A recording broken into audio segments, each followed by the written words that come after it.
there goes the S. No!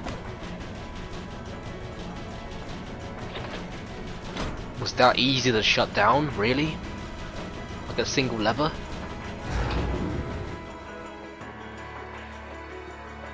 Apparently it was that easy.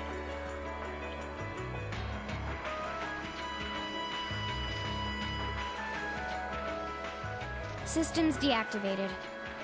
Oh, thank goodness. Ah, you got me. Shouldn't have expected any less from the ace of the 4th Armored Division. Or from Sylphid. The rest of you weren't half bad either. I can't believe you could take on this many of us at once. You were one tough old bear. Neidhart here. We've regained control of the left railway gun.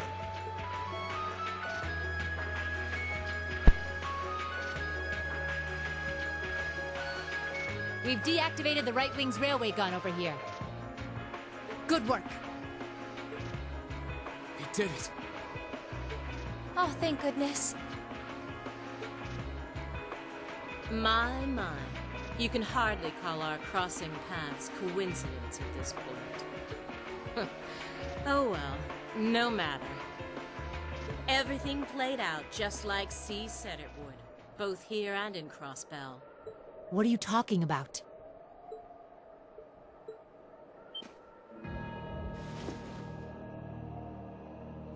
What? How can they still move?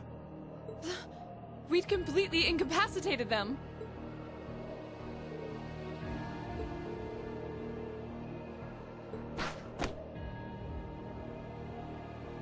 That's the plan.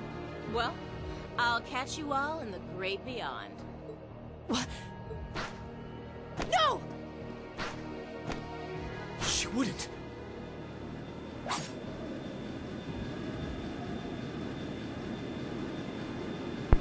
Really? A surprise airship out of nowhere? Damn. What, the other side? Did Mr. Bear jump off as well? Guys, come on, your accuracy, like, is... Jesus Christ, it's bad. Like, what is your accuracy? You're shooting in the thin air right now. My name is Seal, leader of the Imperial Liberation Front. Allow me to extend my congratulations. Well, fending off our two-pronged attack here and in Crossbell. But it would be foolish to assume this is the end of it. The hammer of judgment shall fall again. I'm ready.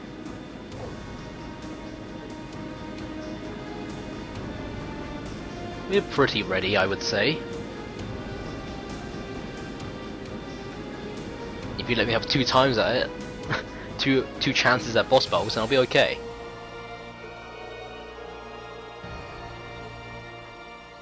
The second time always seems to be better, for whatever reason. It's probably because it's not as big of a surprise. So C was here after all. Who is he anyway? Even the intelligence division's drawing a blank trying to gather info on him. At least this time we managed to capture some of them alive. And they will talk. Like, okay, did they just commit suicide? Like... What the hell? Is this poison? Poison? What? Did they eat poison berries? Or something?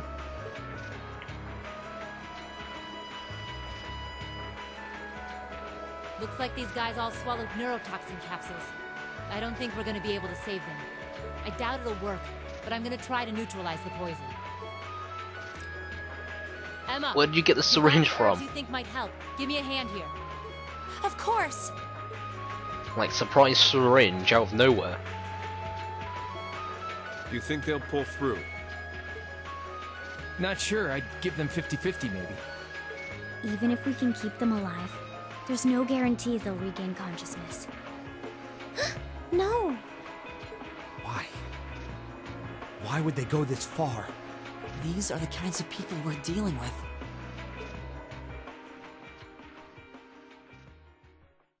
With some quick thinking, hard fighting, and a little luck, we were able to stop a potentially devastating terrorist attack in its tracks. But with the political climate as it was, this incident, overshadowed by the crisis in Crossbell, was never made public. In the days that followed, we still felt shaken, our eyes newly opened to the dangers facing our homeland, both outside and within. Chapter 5, Signs and Omens, End. That chapter 5 done? Keep up the good work. 9, nice, okay. Oh boy, that's a lot. Perfect. You guys are the best. A perfect. Class 7's bonds strengthened. Level 5, nice. Rush 2. Level 4. Link Master, level 4. Auto Charge, level 4. Level 4. Level 3. Level 3. Save. Definitely take a save. That's a lot of Link XP. We've got level 5 maxed out. Signs and Omens done. Nice trophy. So we finally got max level Link for Lissa. I'm not sure what we need to do next, like to actually get her ending or a trophy, her like character end.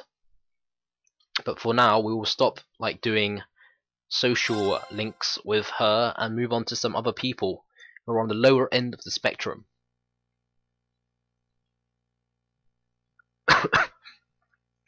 September 15th.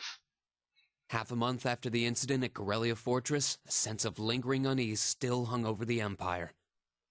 The government increased patrols by the Railway Military Police as part of their counter-terrorism measures, while the noble faction bolstered their provincial armies. There were even rumors that they'd hired several Jaeger Corps. At the center of everything was the Imperial Liberation Front. They had allied with a terrorist group from the Republic of Calvert to attack the trade conference in Crossbell. And as we'd seen firsthand, had attacked Corellia Fortress in an attempt to fire the 2 railway guns stationed there. They'd made it abundantly clear that they were no mere insurgents. These were dangerous people we were dealing with. And following their attempts to target Chancellor Osborne and the reformist faction, rumors started to spread of a possible connection between the Imperial Liberation Front and the noble faction itself. Meanwhile, new information was filtering in from Crossbell that surprised us all. During the conference, one of the representatives of Crossbell's state government made the daring declaration that Crossbell would soon declare its independence, breaking free from its neighbors Calvert and Erebonia. To no one's surprise, both the Imperial government and the noble faction dismissed it as nothing more than delusional raving. But one thing was clear: that declaration only served to increase the tension in Erebonia and across the continent.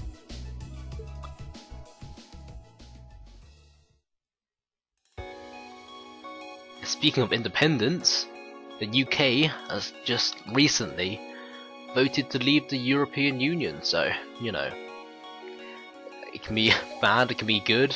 I personally think it's bad, but it's probably what a lot of young people think. So who knows, maybe some older people as well, but consensus was that older people voted to remain to stay, leave. And while most of the younger generation, cool, clear autumn day, decided to remain to stay. The Academy's prestigious board of directors gathered for their first meeting of the year.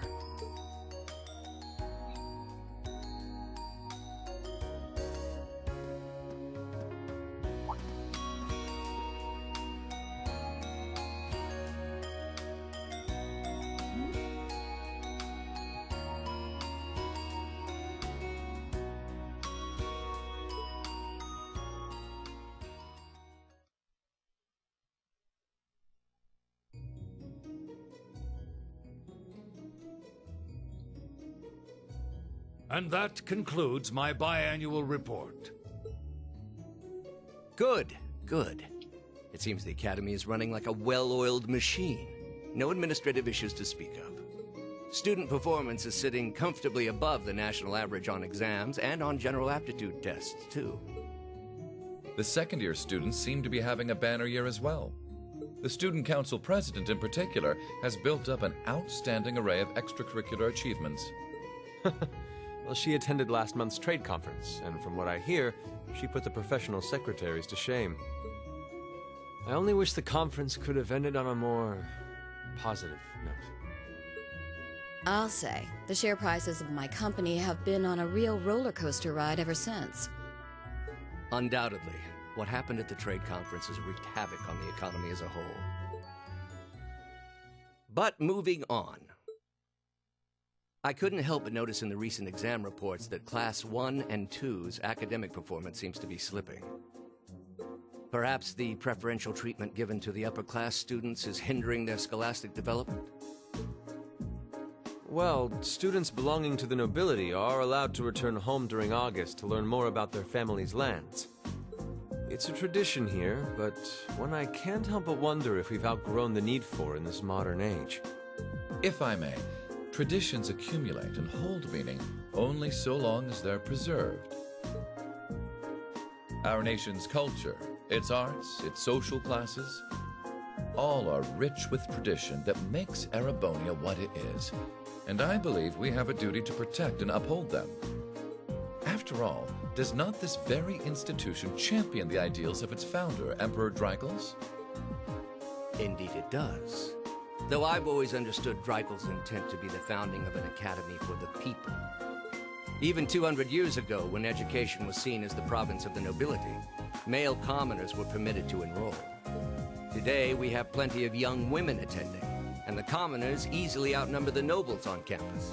Perhaps it's time we started taking strides to realize Emperor Dreigels' true ideal. Seems a bit subjective, though. You seem to be laboring under a few misconceptions here. Commoners were permitted to attend, but only as retainers. Retainers served knights, who served lords, who served the emperor. That's the way the Erebonian society functioned. From that vantage, the structure of the academy in its earlier days certainly seems to have embodied that social order. And if that's so, what is there to suggest that it's not the social order itself that has become the aberration? Well...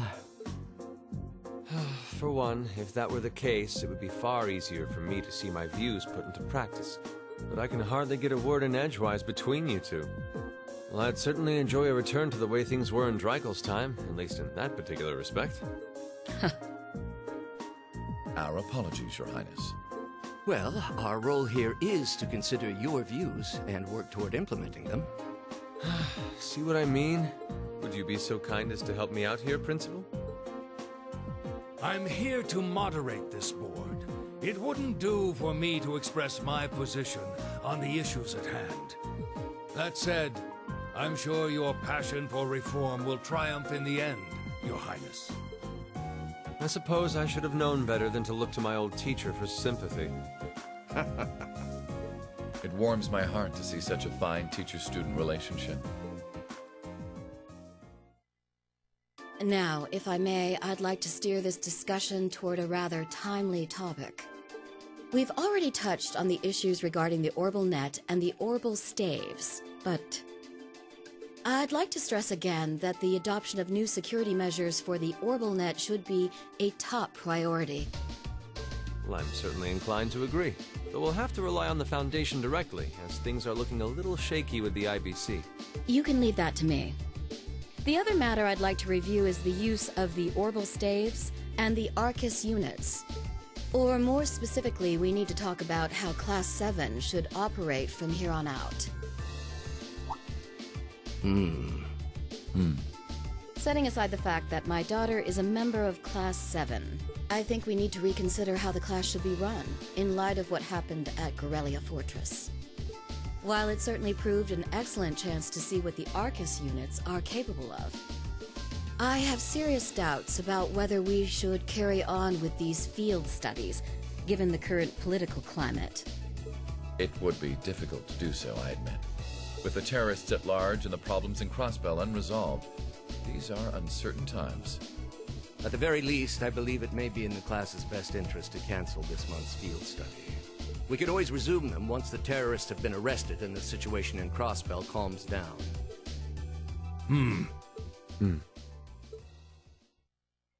Arise, O youth, and become the foundation of the world. I'm sure you all recognize the words of Emperor Drykos. They become something of a school motto here. It's my belief that Class VII's actions at Gorelia Fortress perfectly embody the spirit of that directive. They stood together to stop a tragedy in the making, and, in a sense, protected the foundation of our world. No one ordered them to do it.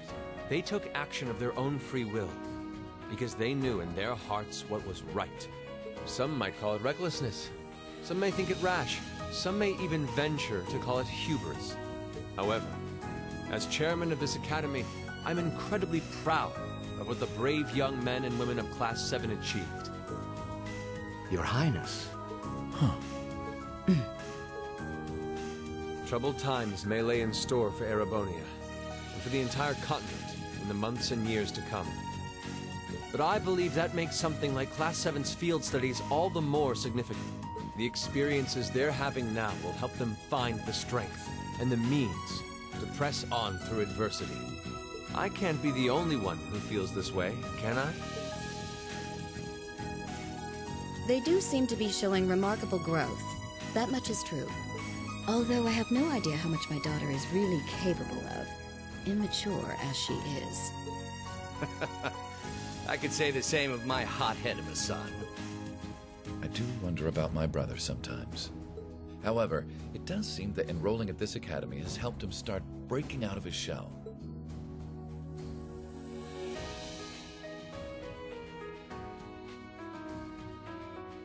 With the Academy Festival coming next month, we hadn't even planned a field study. So the issue at hand is just whether to hold a field study at the end of this month or not. I'd like to ask those in favor of going ahead with this month's field study to please raise their hand. The inclusion of the main title theme music along with that speech fit really well. It's like that. I don't know how to explain it. It was kind of admirable, almost. Very persuasive. Right. I'd like to begin by taking everyone's ideas for our class's part in the school festival. Ooh, school festival. Going right along with the cliche. The Japanese high school cliche. The festival will run for 2 days next month, the 23rd and the 24th. Equipment setup and the other preparatory work will begin in the afternoon 2 days before the start of the festival.